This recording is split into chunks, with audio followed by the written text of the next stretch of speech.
Vedo che... Perfetto. Siamo partiti con la registrazione. Allora Eva, poi mi dici tu, se per te non è un problema, ti ricordo quella cosa del pubblicare la presentazione che tu farai oggi sul sito YouTube, quindi se per te non è un problema lo pubblichiamo, altrimenti... Per me non è un problema, tanto sono tutti i dati anche pubblicati. Quindi... per quello io chiedo sempre, perché insomma... Non c'è problema. Va bene, allora io penso che possiamo iniziare, quindi passiamo all'inglese. Faccio share? Inizio a fare share o dopo? Facciamo prima la presentazione e poi partiamo con lo sharing. So, okay, we officially start.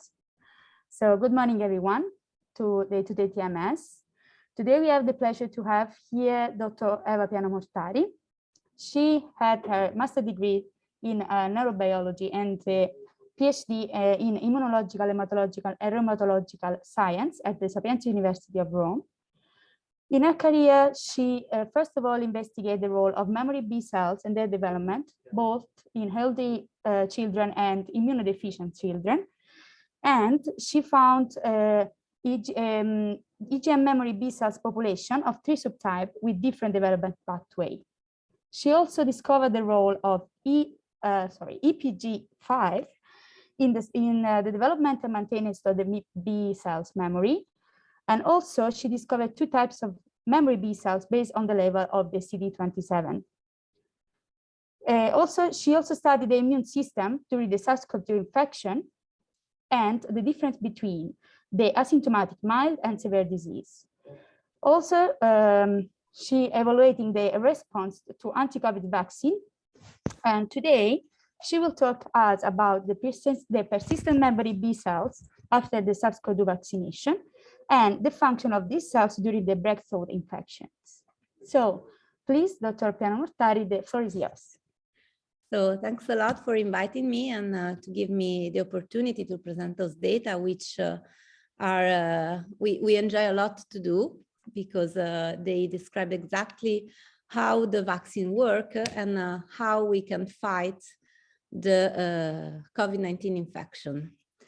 So I will now share the screen of the presentation. So, okay. Great. Here we see, so. You can see it? Yes.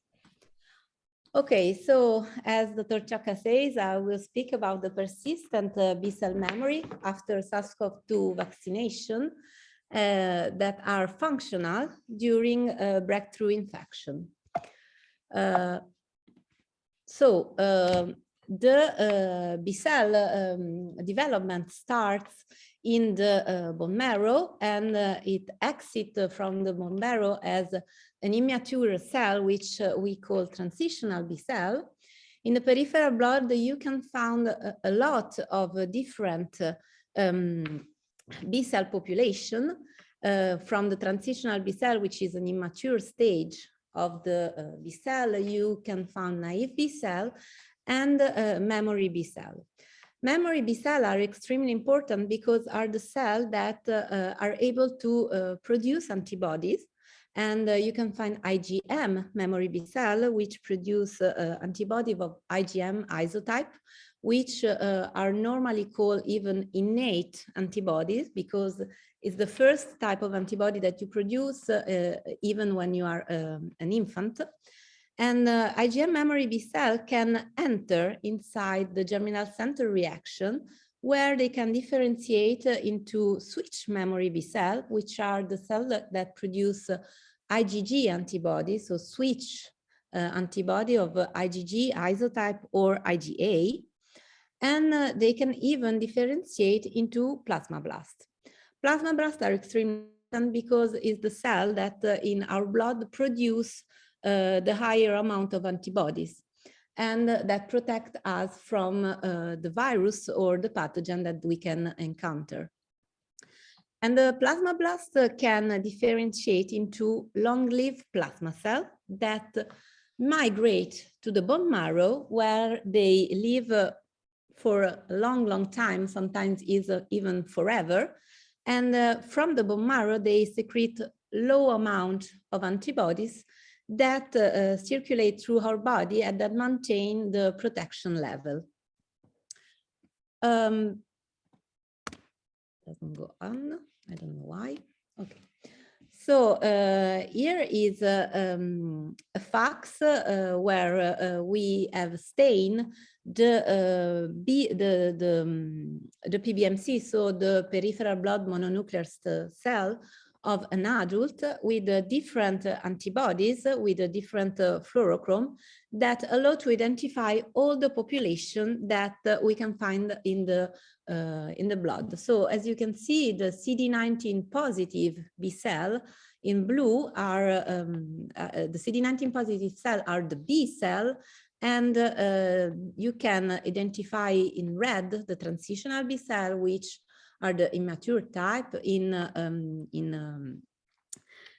pink, you can find the plasmablasts, which, as I said before, are the cells that produce the antibodies. And then you can find the memory B cell, the naive B cell, and then even the atypical and the activated B cell. We will concentrate our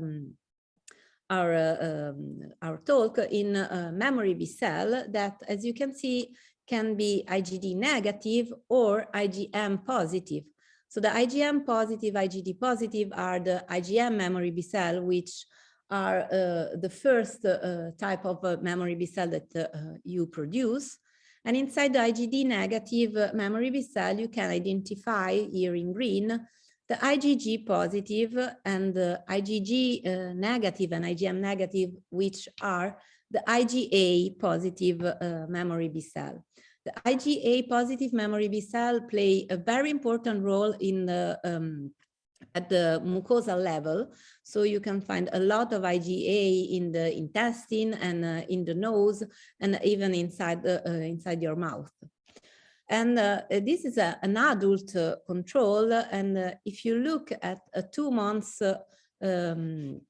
old healthy control, as you can see here, he has very few memory B cell, and he starts to have some IgM negative B cell, but he still does not have IgG positive memory B cell because it takes time to produce a switch memory B cell. So normally the germinal center reaction when you encounter a new antigen takes 2 weeks to produce the memory B cell that are specific for that antigen.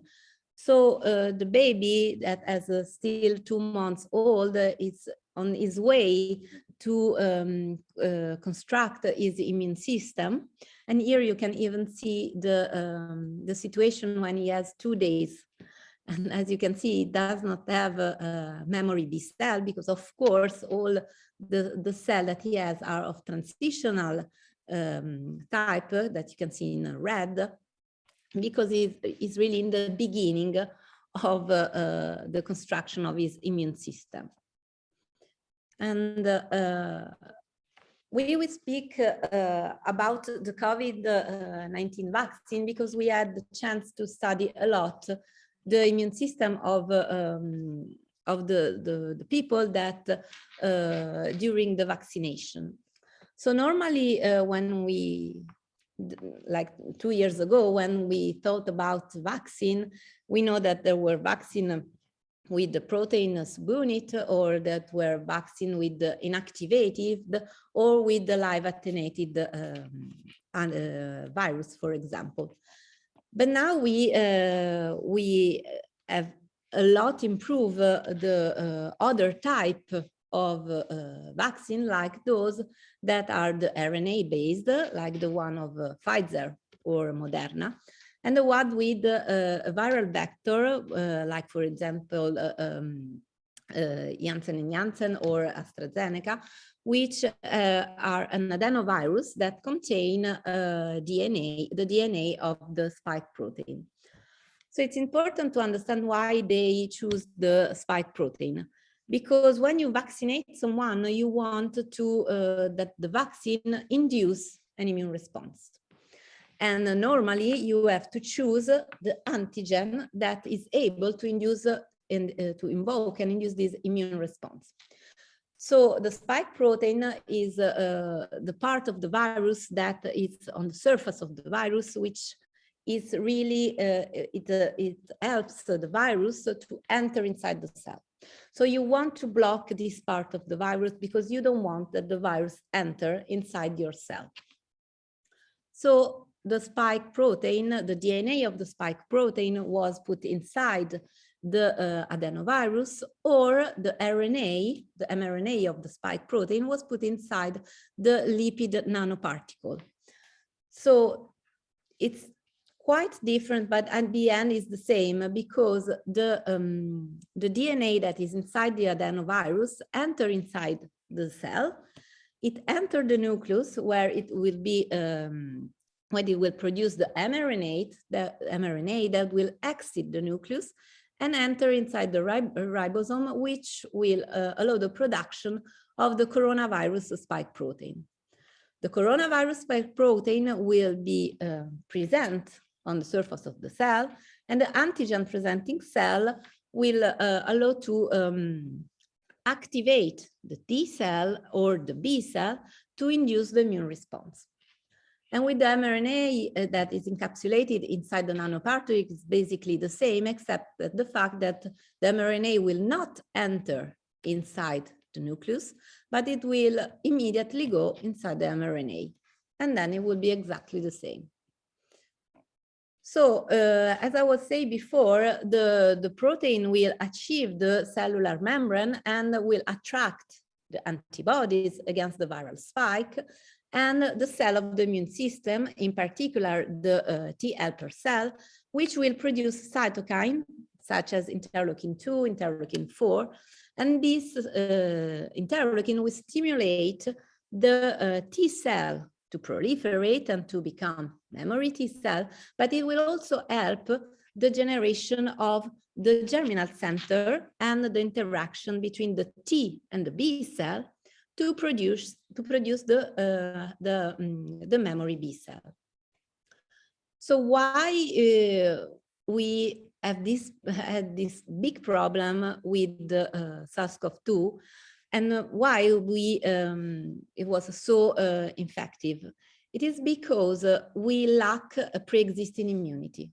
So we never encountered this virus, and so all of us were extremely vulnerable. We do not have an immunological memory that could help us to quickly react to the virus.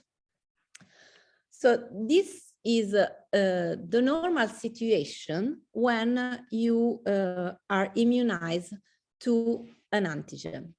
So normally what you have is that you have a layer of secretory IgA on the mucosal cell, so in the nose, for example, or in the intestine, that will block the entrance of an antigen, of a virus or of a bacteria. Downstream, what you have is that you have plasma cells that secrete antibodies that can fight the virus or another pathogen. And you have memory B cell and memory T cell. And all this part is the product of the germinal center. But to produce all of this, you need at least 2 weeks, which seems not quite long, but if you find a virus that is extremely pathogen, like for example, the SARS-CoV-2, it's a lot of time, because during these 2 weeks, the virus can replicate, can enter the cell. It will induce this very bad inflammation that can induce the respiratory disease. So the problem with SARS-CoV-2 was that we were like this. So we had some IgM here that the IgM are normally natural antibody, as I was saying before, so they can try to bind to a lot of antigen, so they are polyreactive, but they cannot really block the virus. So they can contain a little bit the infection, but then you really need the switch memory B cells that are specific for the antigen and then can block the virus. So B cells do not play a fundamental role in the course, during the course of the disease, but they can really prevent the infection because they can produce neutralizing antibodies, and the neutralizing antibodies will bind to the spike protein and they can block the interaction of the spike protein with the IC2, which is the receptor that allow the virus to enter inside our cell. So if you have a lot of antibodies, and these antibodies are really specific to the spike protein, you can block the disease really in the beginning. So you can prevent the infection, or at least reduce the entrance of the virus inside the cell. When the virus is already inside the cell, at this point, the antibodies cannot do anymore their job. So at this point, you will need the T cell, the cytotoxic T cell that will kill the infected cell. So why the antibodies are so important? Because they have, the antibodies are composed by a light chain and a heavy chain. And in the heavy chain, you have a constant part, which can be, as I was saying before, IgM, IgA, or IgG. And then they have this variable part that you can see here in red, yellow, and green. And this variable part is composed by framework and CDR. The framework are the more structural part of the immunoglobulin, and normally you don't change the sequence of the framework.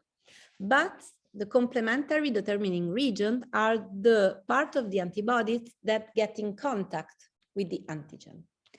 And what you can do during the germinal center reaction is that you introduce mutation inside the complementary determining region.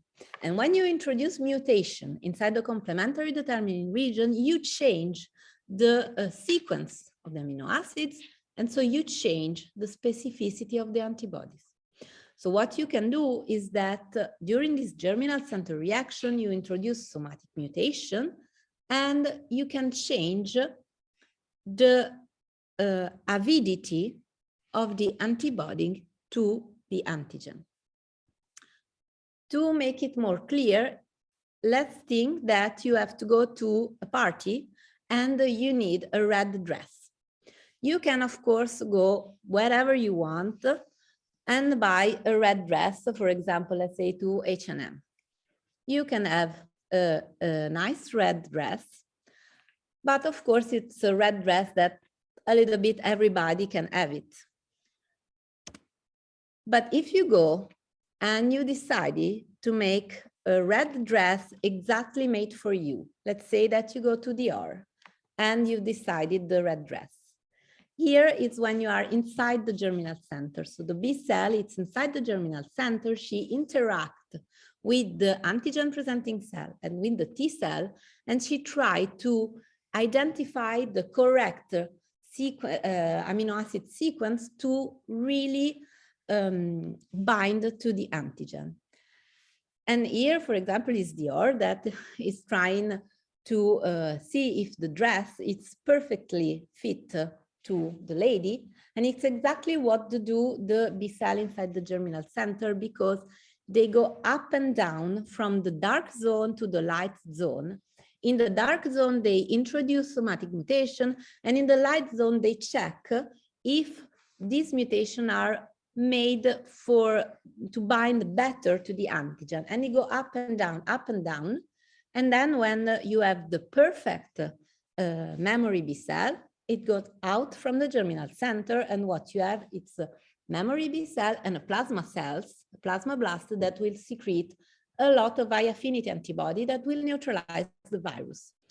And it's normally that when you are exposed to a vaccine or to an antigen because you get the disease, you have a first response that will take a lot of time, at least 2 weeks, as we said before, and you will have a low antibody titer. But when you expose again to the antigen, or you boost with the vaccination. So when you do the second shot of vaccine, you have a secondary immune response which will be higher and which will be faster.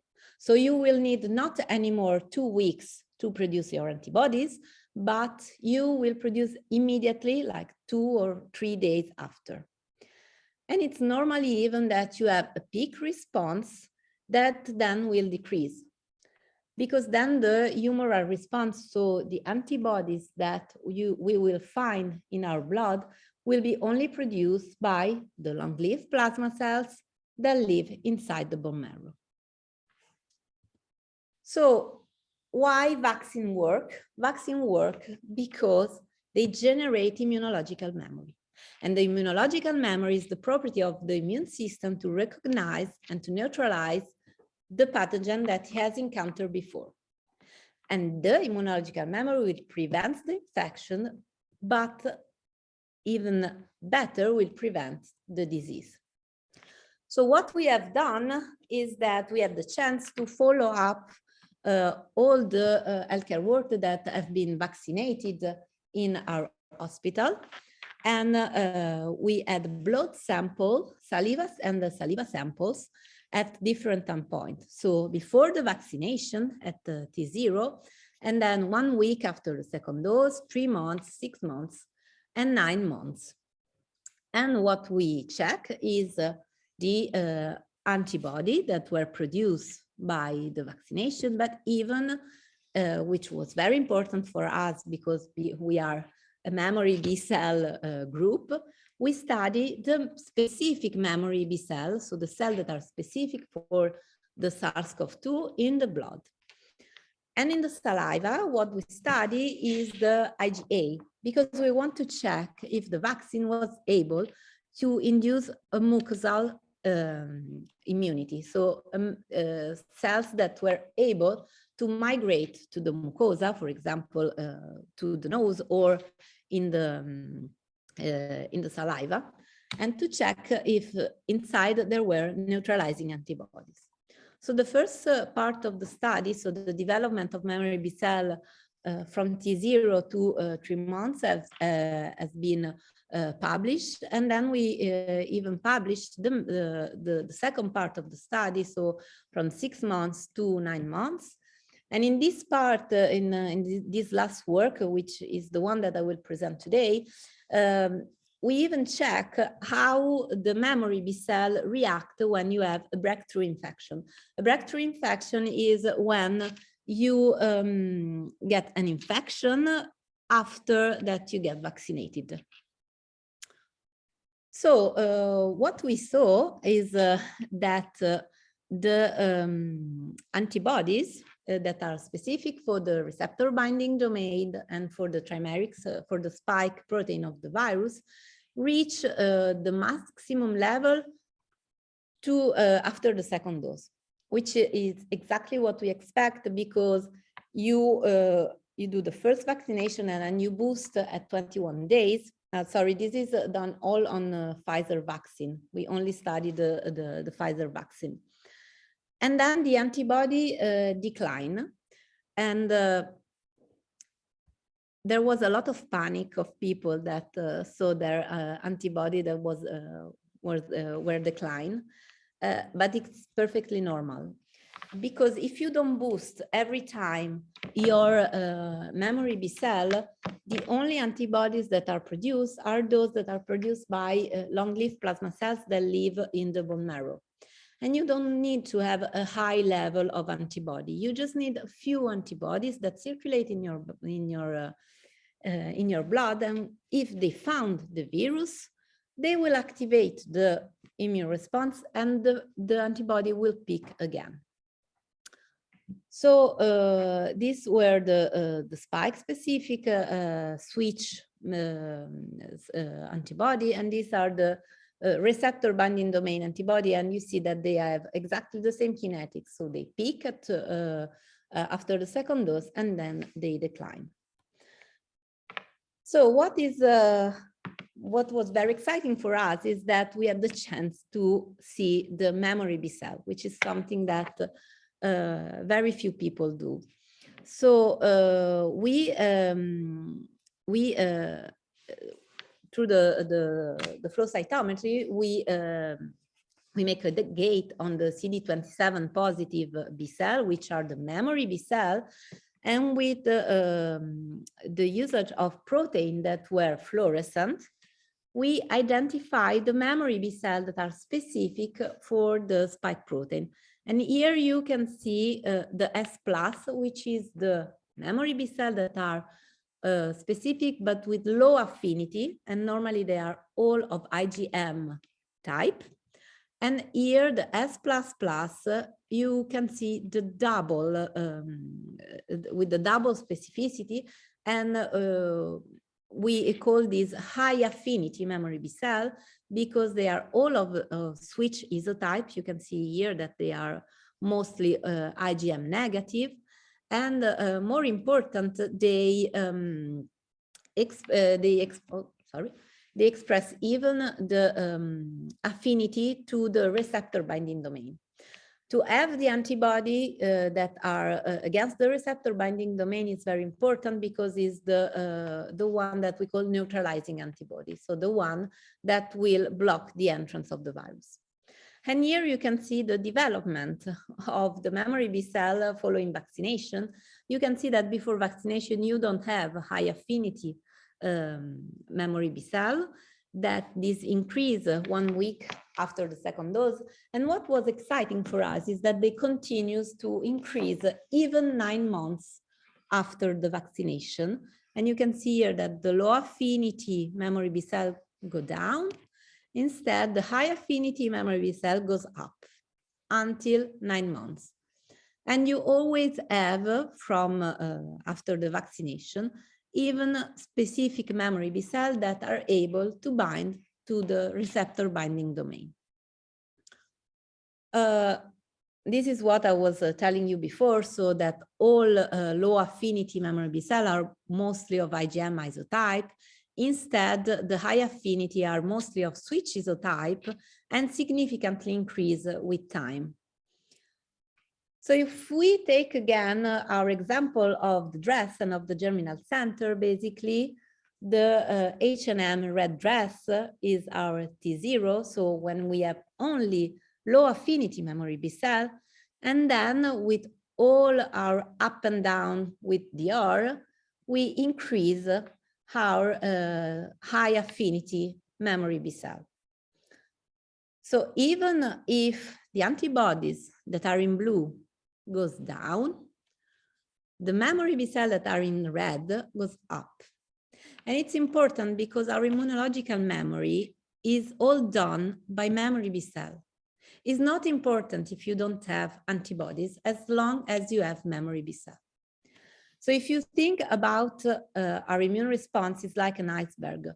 So you see after the vaccination, you see this peak of antibodies that is made by the short-lived plasma cell, but down in all the part that you don't see, even when the antibodies goes down, what you have is your high affinity memory B cell and T cell that will persist for a long time. So what we see is, are these B cells performant? So are they really important, and can they protect from the disease? So we check after the vaccination, after the vaccination in pregnant women, we check the antibodies that were in the maternal blood or in the breast milk. And it was fantastic because we found that serum IgG and serum IgA was high in the blood of the mother, but even that there were a lot of antibody in the milk of vaccinated mother. This was expected, but this even give us the rationale to understand that the memory B cells that are induced by the vaccine can migrate to the mucosa because they migrate to the breast.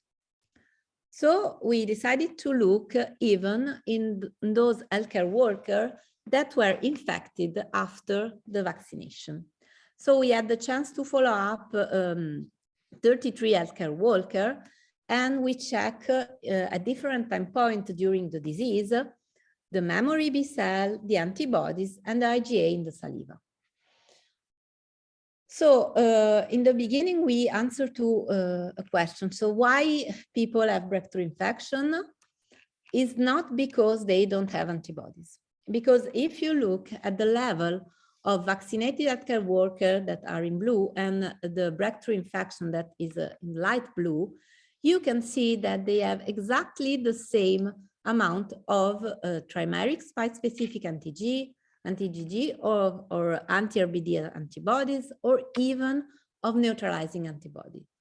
So the decline of the antibodies that we saw during those months after the vaccination is not the cause of the infection.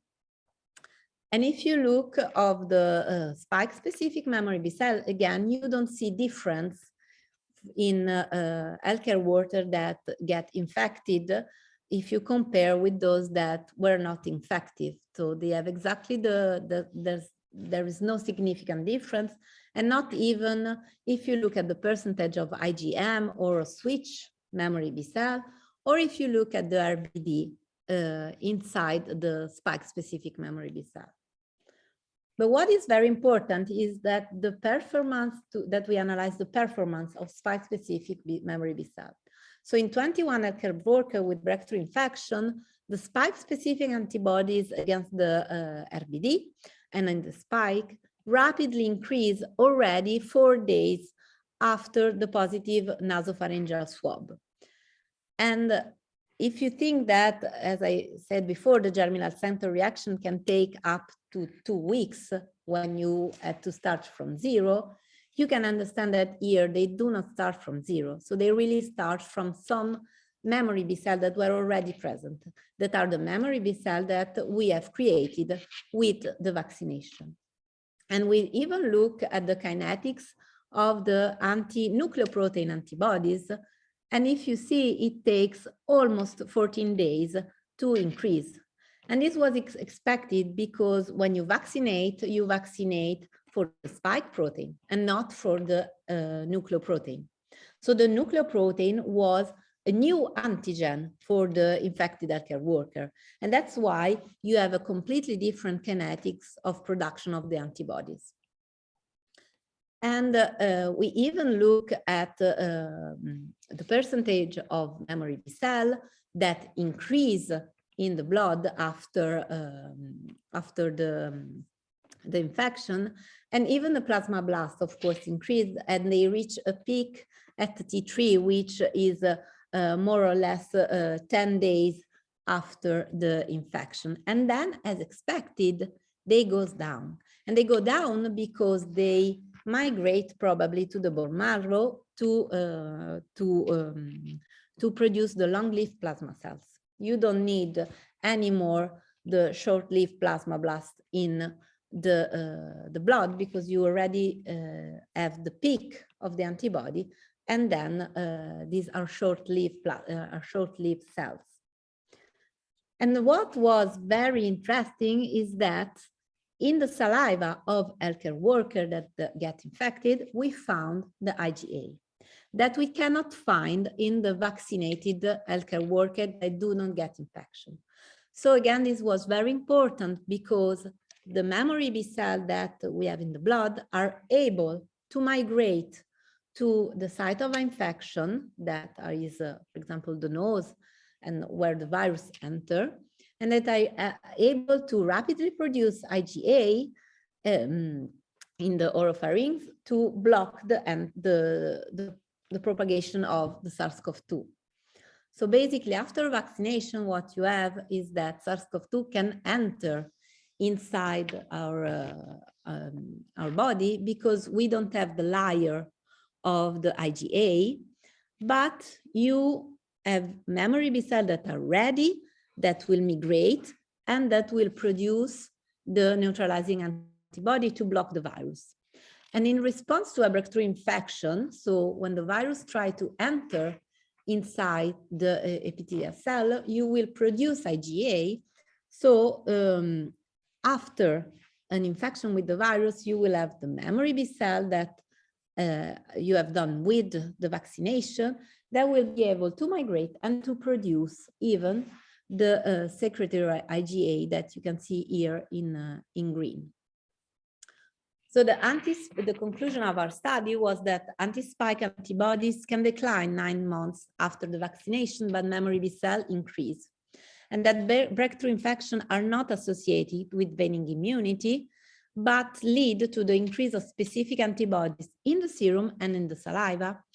And that what we really need is to produce a mucosal vaccine, because parenterally administered vaccine will not generate mucosal immunity.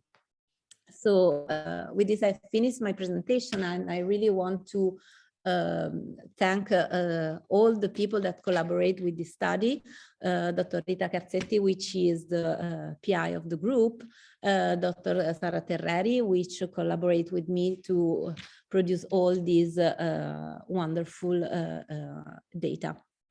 Thanks a lot to you for your attention. Thank you. It's very nice presentation, also very actual. Thank you so much. So please, if you have any question, please don't be shy. You can unmute yourself, or also you can write by chat and I can read it. So meanwhile, people maybe ask some question. I have a few questions for you. So for the first question is, can you explain how the mucosal vaccine could work? So I don't know if there are some mucosal vaccine on the they are trying some mucosal vaccine that are so we have now a mucosal vaccine that is the influenza vaccine, which is done with the I think with the live attenuated virus, that we are doing it in children.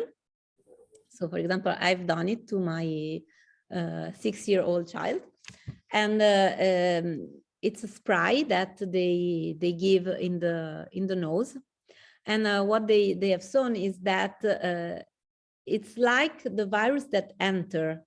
So it will call the memory B cell that you have already produced from the parenterally administered vaccination, and the cell will migrate to the nose, and this will be important because you do the layer of mucosal protection.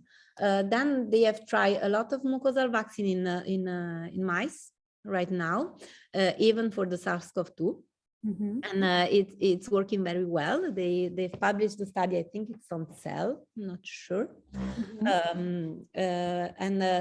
They to some mouse they give the parenterally administered vaccine, to other they give the placebo, and to other mice they give this mucosal vaccine, and then they give the SARS-CoV-2. So they really put the mice in contact with the virus. Mm-hmm. And what they saw is that the parenterally administered mice, of course, get infected. They don't get sick because they the parenterally administered vaccine, but they get infected. Mm-hmm. Instead, the mice with the mucosal vaccine really don't get infected.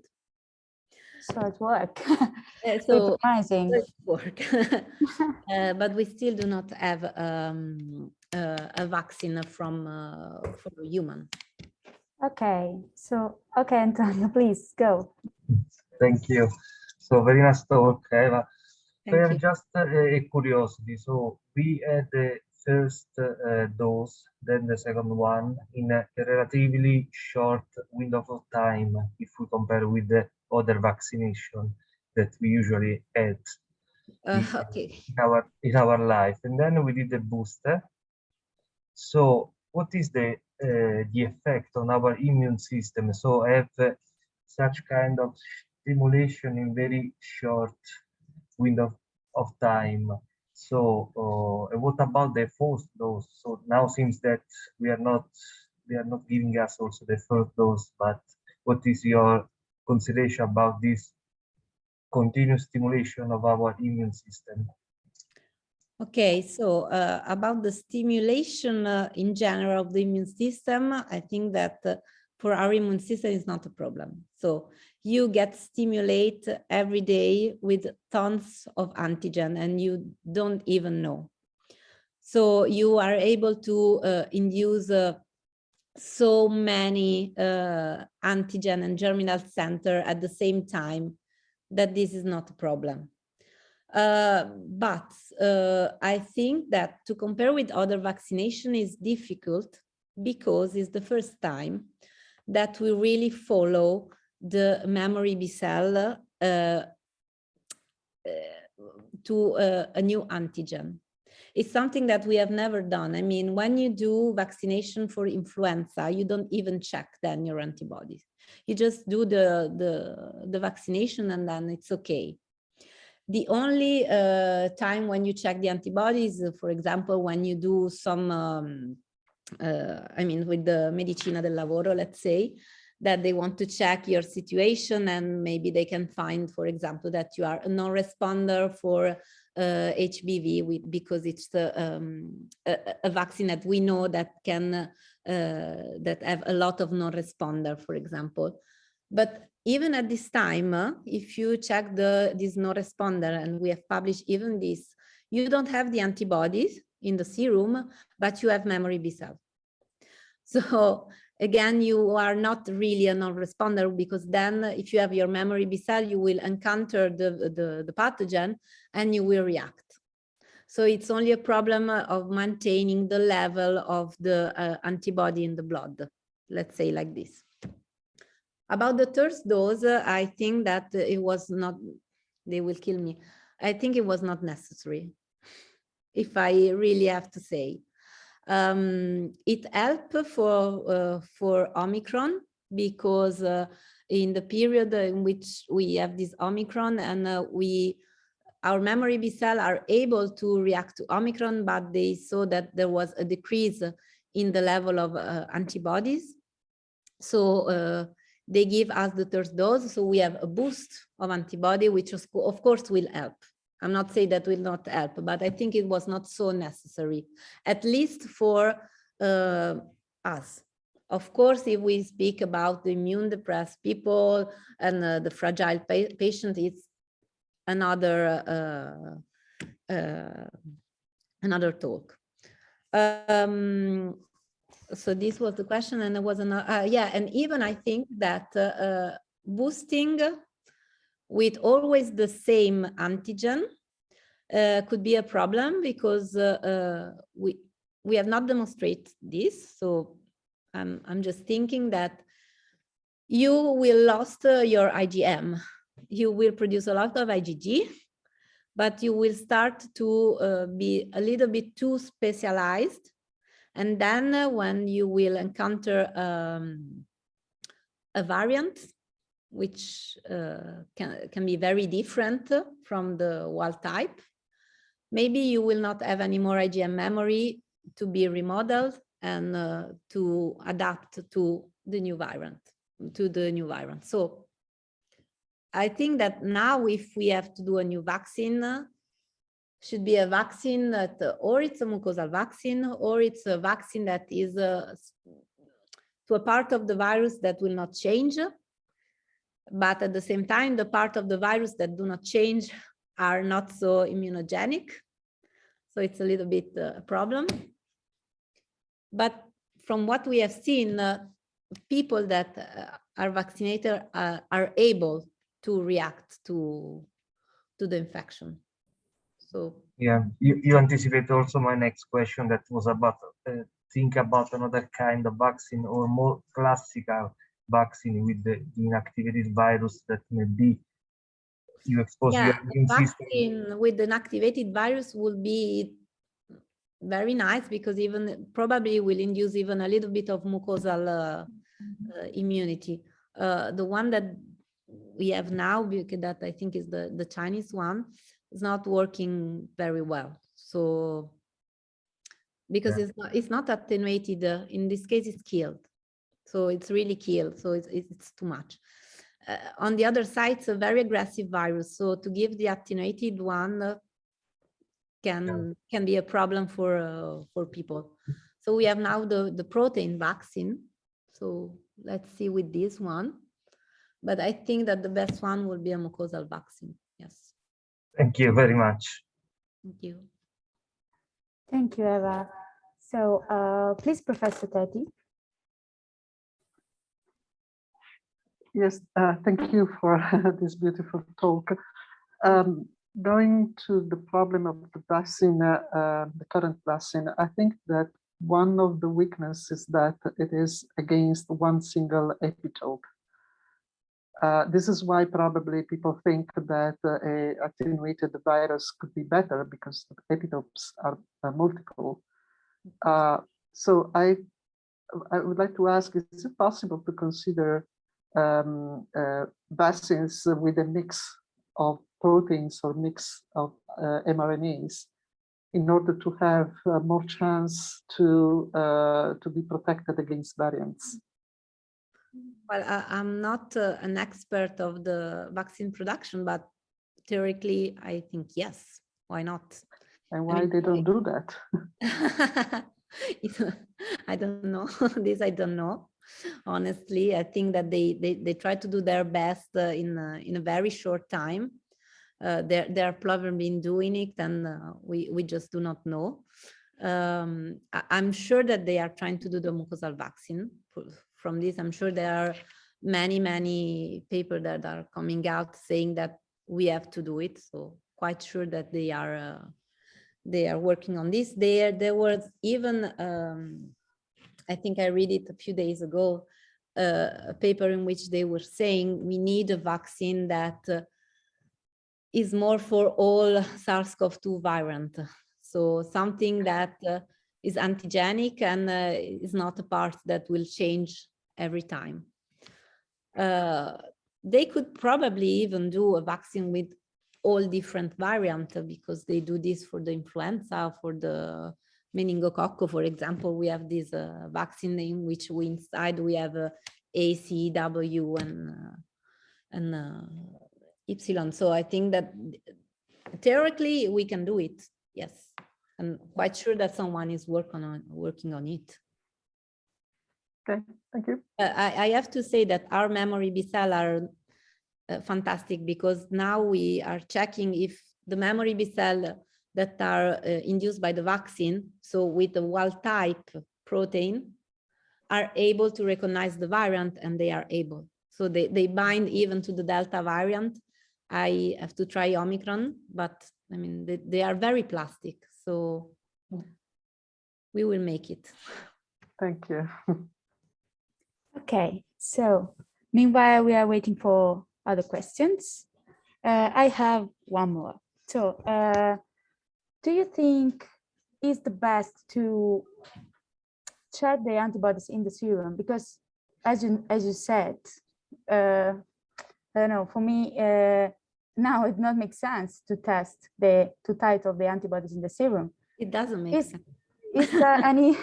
Is there any faster, easy, and maybe cheaper test to check the memory B cell instead of, you know, cytoperimeter that, you know, is quite? Unfortunately not. So, I mean, to check the antibody is the faster way and the cheaper way. And it's something that everybody can do it in all the lab. I mean, how they do with a very nice ELISA, because with the CLIA, with the fluorescence and everything. But I mean, you can do a simple ELISA and you check. So you can do it in each lab in the world, and you don't need a lot of money to do it.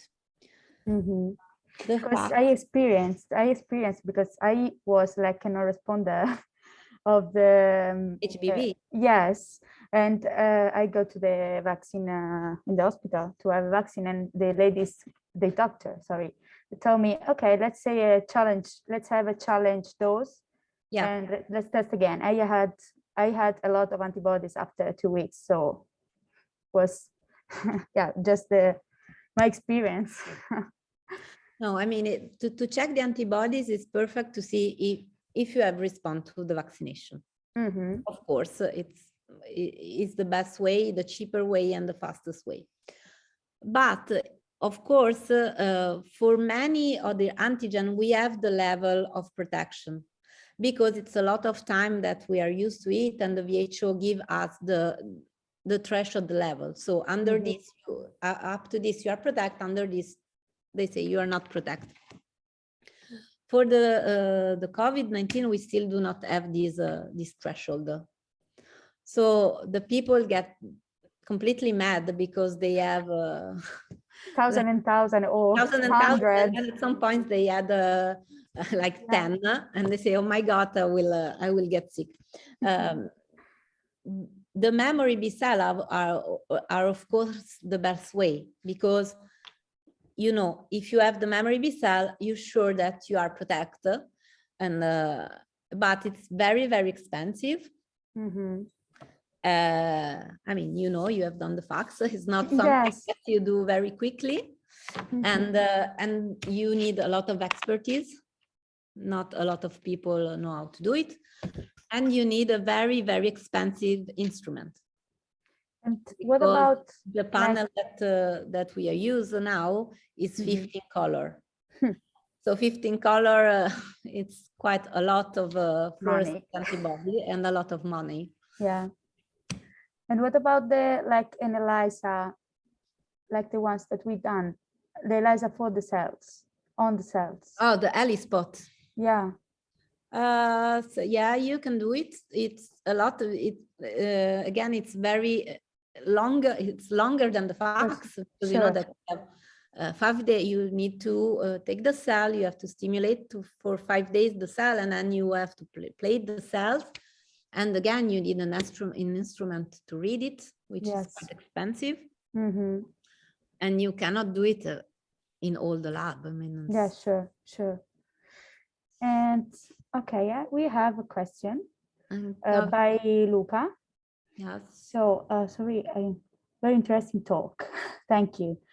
Probably I missed it, but I was wondering about EGA levels in COVID infection cases. Are there some studies? Because I remember that in some infections, they can be a positive marker for reinfection. Yeah, of course. IgA are like the IgG are, it's a switch cell. So normally you get IgG or IgA when you get infected. There are a lot of studies. Of course, when you get infected, you produce IgG, but you produce even IgA. And when you get infected, you can find IgA in the saliva. So they are a positive marker for reinfection, of course. Not only for reinfection. I mean, for infection, really. I don't know if I answer. No, it was clear. Yeah. Okay. So we have like 8 minutes, so we can go on with the questions. I don't know if anyone have it, just write or raise your hand. And meanwhile, another question. What about the okay. Do you think that the age can influence the life of the memory B cells? Because as we experience together, the B cells change within the age, and also the time of the let's say the survival of the memory B cells after vaccination. Oh, about the survival, I do not know. I cannot know because we follow our healthcare worker for more or less 9 months, and there were people that were between 25 years of age and 60, let's say like this. So, and nobody has problem with the survival of the B cell, but 1 year is not a lot. So it's quite a short period for a memory B cell. About the different response, we just have a hypothesis because we are starting now to see the blood of children vaccinated, because you know that the vaccination for the children starts only in December. So we manage now to have some samples from children that get vaccinated, and I can say that they respond very, very well, even better than an adult. What I expect that the difference in the general population of memory B cell can impact on the disease. So when you are young, you have a lot of CD27 memory B cell that are of both type. So you have a lot of IgM and a lot of IgG. And the IgM are very important because they can adapt to the variant. They can contain the infection, but they can even, before that they become IgG, they can adapt to the virus. When you are an IgG, you are an IgG and you cannot do any more, nothing else. I mean, you are very useful because you are very power and you are very specific for the antigen. But if you find a new virus, a new variant, you cannot re-enter the germinal center reaction. So you are like this and you stay like this. Like the DR. Like the DR. So you are a DR, but you stay like this. You cannot change anymore. Instead, if you are an IgM, you can re-enter the germinal center. You can change your affinity to the antigen, which can help to respond to different variants. So having a lot of IgM will help you to respond. And that's why even we think that, if you remember at the beginning of the pandemics, we have a lot of people that get infected and they get to the hospital, and it was old people. Because these people are very good to respond to what they know, so to what they have already encountered in their life, but they're not so good to respond to the new to the new antigen. Instead, for children, everything is new. So the immune system for children knows how to respond quickly to other antigen. Yes. I think that this is the big difference. The main, yeah. Okay. And about children, the next week, Dr. Conti will speak about the mother and the children, and she has wonderful data on how the children react. Yes, we will go through the development of the immune system. You don't have to miss this. Yeah, sure, for sure. And another question. I don't see any question in the chat or even any raised hands, I think. Do you think that the difference in the production of AGA in the mucosa between infected and non-infected people could also be linked to the antigen? I don't know if a spike protein can induce a kind of immunoglobulins that, or memory B cells that not migrate, or I don't know. It's something about the cytokine. I mean, when you get infected, at the site of infection, you produce cytokine, and the cytokine will are a signal to call the memory B cell and the macrophage and the T cell to the site of infection. You don't do this with the vaccination. Yes, sure. You don't get this inflammation. Sure. And you don't get the inflammation at the site of entrance because they give you a shot in the ear, and of course you get a little bit of inflammation. Yeah, the lymph nodes, axillary lymph nodes. It's something local. It's not something that will be on your mucosal layer.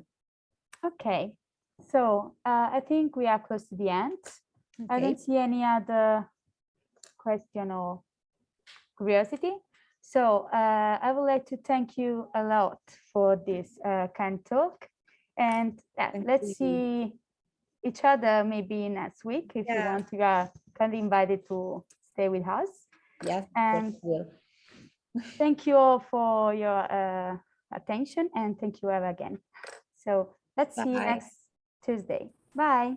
Bye-bye. Thank you. Bye.